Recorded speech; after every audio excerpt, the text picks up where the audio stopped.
RUCSU election নিয়ে ছাত্রদলের পরাজয়ের কারণ, আগামী নির্বাচনে এর প্রভাব, এই নিয়ে মতামত নিয়ে সংবাদ করার কারণে আরটিভির একজন সাংবাদিককে বরখাস্ত করেছে আরটিভি কর্তৃপক্ষ। একজন সাংবাদিককে বরখাস্ত করেছে। আবার আমার দেশ পত্রিকার মাহফুজ উদ্দিন, সাংবাদিক মাহফুজ উদ্দিনকে ছাত্রদল তাদের অফিসে টেনে নিয়ে তাকে আঘাত করেছে মারাত্মকভাবে। তাকে হাসপাতালে যেতে হয়েছে, তার মোবাইল কেড়ে নেওয়া হয়েছে। ফ্যাক্ট হলো, বিএনপি থেকে এটার জন্য দলীয়ভাবে কোনো নিন্দা জানানো হয়নি।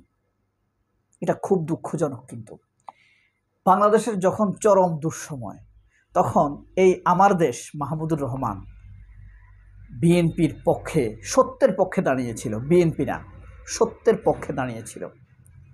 খালেদা জিয়ার পক্ষে বুক চেতিয়ে লড়াই করেছেন, সত্যের পক্ষে, ন্যায় বিচারের পক্ষে বুক চেতিয়ে লড়াই করেছেন। এই সত্যের পক্ষে, দেশের পক্ষে থাকতে গিয়ে তাকে কতবার যে হামলার মুখোমুখি হতে হয়েছে।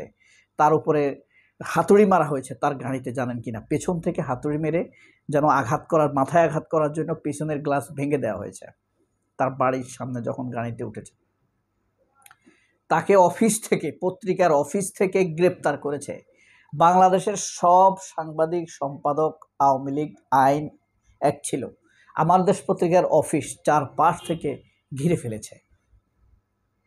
তাকে অমানসিক নির্যাতন করা হয়েছে। তার ৮০, ৮৪, ৯৪ বছরের মা তার জন্য আদালতের সামনে গিয়ে বসে থাকতো।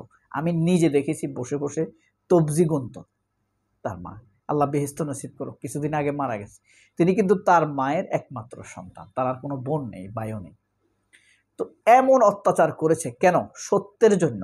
তারেক রহমানের পক্ষে লিখতে গিয়ে, সত্যের পক্ষে লিখতে গিয়ে, খালেদা জিয়ার পক্ষে লিখতে গিয়ে, ইসলামের পক্ষে লিখতে গিয়ে, দেশের পক্ষে লিখতে গিয়ে তাকে এই অমানবিক নির্যাতনের শিকার হতে হয়েছে।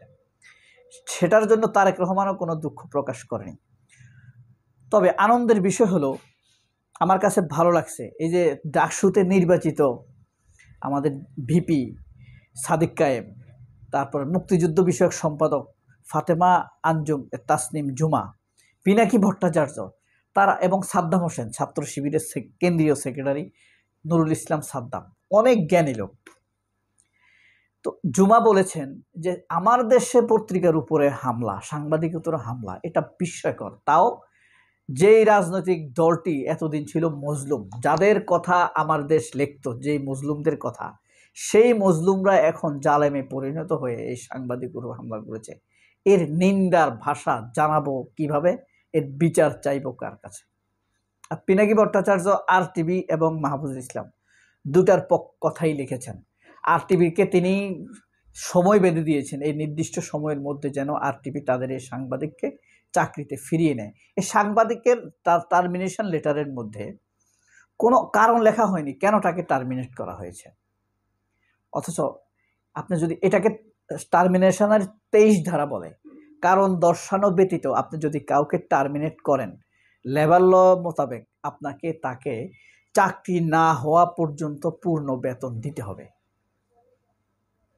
ঠিক আছে? আর নগদ 3 মাসের বেতন হাতে তুলে দিতে হবে, চাকরি আরেকটি না হওয়া পর্যন্ত দিতে হবে। এটা কিন্তু লেবার লর 23 ধারা মোতাবেক এই আইনের সাথে দ্বিমত করার সুযোগ খুবই কম।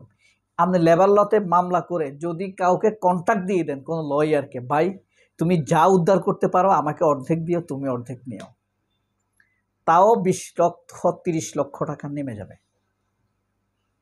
লেবার ল কিন্তু খুব কঠিন। সারা ওয়ার্ল্ড লেবার লকে সাপোর্ট দেয়। পিনাকি ভট্টাচার্য সেই দাবি জানিয়েছেন।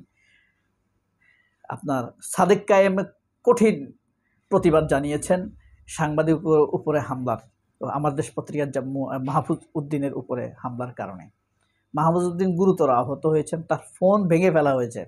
এর বিষয়টা হলো, যখন বিএনপি নেতারা বক্তৃতা দিচ্ছিল তখন সে ভিডিও করছিল।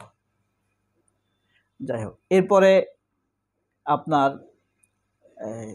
সাদেক কায়েম তীব্র প্রতিবাদ জানিয়েছেন মাহফুজ উদ্দিনের উপরে হামলার কারণে, এবং সাংবাদিক জাহিদুল ইসলাম এবং আর টিভি সাংবাদিকের নাম মাহফুজউদ্দিন, আর জাহিদুল ইসলাম হইল আমার দেশ পত্রিকার সাংবাদিকের নাম। এই হামলার পেছনে আপনাদের কি মনে হয়? এই শাহেদের ইঙ্গিত থাকতে পারে? এত অধিকার নিয়ে কথা বলে শাহেদ। দেখ, এটা বলছি কেন শাহেদের কথা? আমার দেশ পত্রিকা যখন শুরু হয়, সবার আগে হিংসা বিদ্বেষ, আমার দেশ পত্রিকার বিরুদ্ধে হিংসা বিদ্বেষ ছড়িয়েছিল কে? এই শাহেদ আলম, মনে রাখতে হবে। এখন দেখেন, রাজনৈতিক কর্মী হিসাবে ডাক্তার জাহিদ, শাহেদ, জুলকারনাইন সায়ের সামি, তারপরে আপনার রুমিন ফারহানা, এরা কি সামান্যতম প্রতিবাদ জানিয়েছে? কোন রকম প্রতিবাদ জানিয়েছে? জানায়নি। যেই পত্রিকা, একমাত্র পত্রিকা যাদের অধিকারের জন্য লড়াই করেছে এতগুলো বছর, সেই পত্রিকার বিরুদ্ধে গায়ে হাত তুলেছে। আর টিভি সাংবাদিক কি অপরাধ করেছে? সে একটা নিউজ করেছে, বিএনপি নেতাদেরও মতামত নিয়েছে, অর্থাৎ শিবিরেরও মতামত নিয়েছে, ছাত্রদলেরও মতামত নিয়েছে। এই ছিল তার অপরাধ। তার টার্মিনেশন লেটার আমি লিখেছি, your activities will no longer with RTV, it's advice by upper management. অর্থাৎ ঊর্ধ্বতন কর্তৃপক্ষের নির্দেশনা অনুযায়ী আপনার RTVর সাথে আপনার আর কোনো চাকরি নেই। এক সময় আমার খুব শখ ছিল যে RTVতে আমি CNN কাজ শিখব, নিউজ অ্যান্ড কারেন্ট অ্যাফেয়ার্সের কিছু।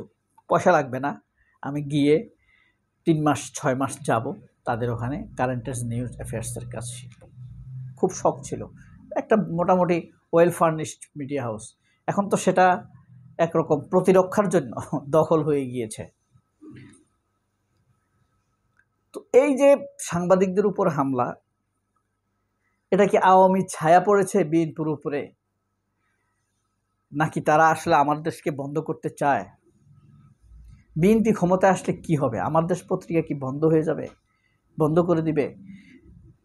অর্থনৈতিক সংকটে কি ফেলে দিবে আমার দেশকে? নাকি সংকটে ফেলে বিএনপি এই পত্রিকাটিকে কেনে নিবে? বিএনপির পক্ষে কিন্তু দৈনিক দিলকাল ভূমিকা রাখতে পারেনি। আমরা দেখেছি প্রথম আলো তারেক রহমানকে নিয়ে কি চুরি চামারির কথা লিখত, খালেদা জিয়াকে নিয়ে বিশ্রী কথা লিখত, লুৎফুজ্জামান বাবরকে নিয়ে বাজে কথা লিখত, হ্যাঁ, গিয়াসউদ্দিন আল মামুনকে নিয়ে অনেক মিথ্যা কথা লিখত। তাহলে ভবিষ্যতে কি হবে? সবাই অনেক ভালো থাকবেন, আল্লাহ হাফেজ। তো এই বিষয়ে পিনাকি ভট্টাচার্য, আপনার সাদিক কায়েম, কিন্তু দেখেন RTVতে যে অপরাধ করছে, মানুষ পাচার করতো। আমি থাম্বনেইলে যার ছবি দিছি চশমাওয়ালা, সে মানুষ পাচার করছে। RTVর সবচাইতে দুর্নীতিগ্রস্ত CEO ছিল না একটা, নামটা ভুলে গেছি, সে তাকে দেশ থেকে পাচার করতে, পাসপোর্ট ঠিক করে দিতে, এয়ারপোর্টে পৌঁছে দিতে সম্পূর্ণ সহযোগিতা করেছে এই মাইদুর রহমান রুবেল। দেখবেন থাম্বনেইলের শেষে লাল গেঞ্জি কালো চশমা পরা আমি ছবি দিয়েছি। তাকে রেখে দিয়েছে যে নাকি আওয়ামী লীগের সাথে সম্পর্ক, ফ্যাসিবাদী সাংবাদিক, অনেক সুবিধা নিত আওয়ামী লীগের কাছ থেকে। সে এখন RTVতে আছে, যে একটা সত্য নিউজ করছে তাকে টার্মিনেট করছে। বিচার তো আপনাদের হাতে। আপাতত দেশের পরিস্থিতিও ভালো না, আমরা ইউনূস সরকারকেও দোষ দেই না, বিএনপি তো এসবের বিচার করবে না। সবাই অনেক ভালো থাকবেন, আল্লাহ হাফেজ, আসসালামু আলাইকুম।